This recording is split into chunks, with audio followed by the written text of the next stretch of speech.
So today I'm going to do a video on what not to say to somebody who is either having a panic attack or is just very anxious in general. I've heard from a lot of people who have a friend or sibling who has anxiety and they always say, I never know what to say, and it makes me feel awful because I just feel as if I can't help. Everything I say just seems to be the wrong thing. I have anxiety disorder, and a lot of the time when somebody is trying to help me calm down, it just snowballs into something worse if you say the wrong thing. But I feel awful because a lot of the time the person with me is doing nothing but trying to help, and I just feel awful that they can't help. So I'm going to tell you so you can help, sort of, by not saying the wrong thing. 6 things not to say to somebody who is anxious or having a panic attack.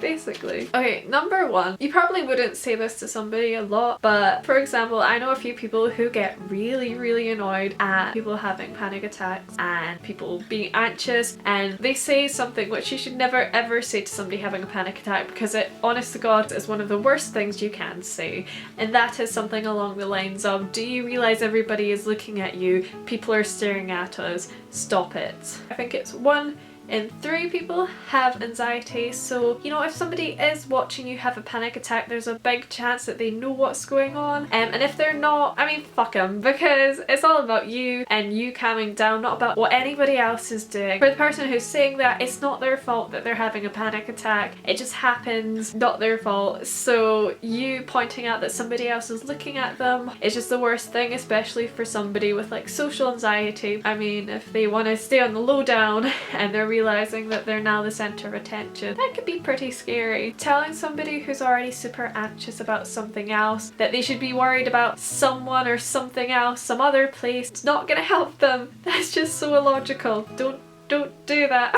Number 2. Sometimes when I get worried or panicked, I just stop talking. I can't talk, and something that some people say is, how am I supposed to help you if I don't know what's going on? Which I completely understand in my case because I'm just not talking. But sometimes I'm like so anxious that I can't talk. I can't think about anything else. Like, I can't form words. It's awful. I hate it. Honestly, I wouldn't do it if I had a choice. I mean, like, no, this would be gone. I hate it. I know it is super frustrating to want to help somebody and realize you can't, but at the same time, complaining that you can't help is sort of making it about you. And right at this moment, it's not about you. It's about calming them down. Whether to leave them to do it by themselves and just shh, or trying to say something helpful, which is not any of these things. You'll learn that by the end of this video.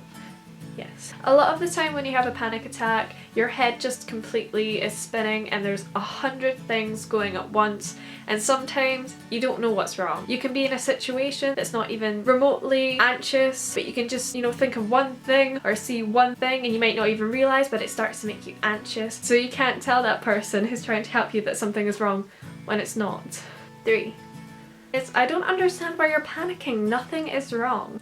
This is basically what I said in the last one, but there's a reason anxiety is classed as a mental health issue, because it's happening in your head. For example, if somebody is afraid of trains, they could be on a bus about to go on a train, and they can start panicking because they really don't want to go on that train, and whoever's with them might be like, nothing is wrong. But even just knowing that they're going on a train or even going near a train might just completely set them off. And while it's completely irrational, because maybe you might not be going on a train, maybe you're just passing a train station, it's still scary for them.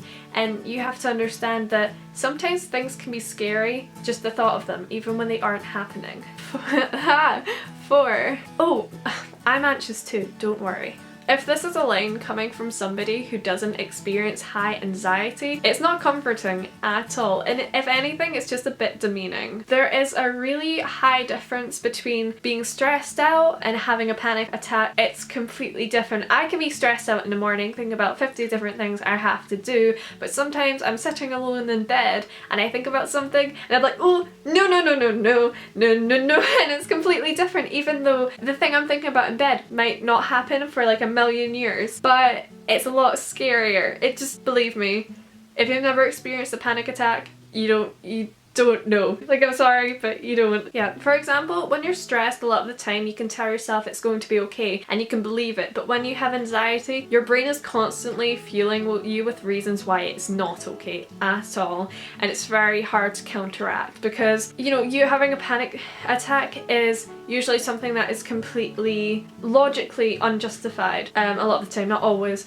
but like if you're stressed, say you're stressed because, oh, you knocked over a cup of water, you can see that that's happening there, but I might get anxious because I'm like, oh, you know, my mum's been away for 5 hours, I've tried phoning her over the space of 5 hours and she hasn't replied, I'm anxious, and I can't say to myself, oh, you know, she's going to come home and believe it, whereas I can say to myself, I'm going to get a towel and mop up the water that I spilled, and that's it. There's an end to the stress, like a logical end that you can physically do a lot of the time, whereas anxiety, not so logical, because again, as I said, it's mental and it takes a lot more convincing to get it all sorted. Number 5. This makes me so sad. Honestly, when somebody says this to me, I feel 10 times worse, and that is, did I do something wrong? Am I making things worse? There's been times when I've had a panic attack and I've been with a really close friend or even my boyfriend, and I've had to phone my mum to calm me down, and I feel awful every single time because I'm always scared that they think that they're not enough to help me or calm me down, where they are, but sometimes I just need reassurance from somewhere or someone else. Unless, you know, you find out it is. A lot of the time it's probably not going to be your fault that this person is having a panic attack. Having a panic attack is a lot different from being upset with somebody,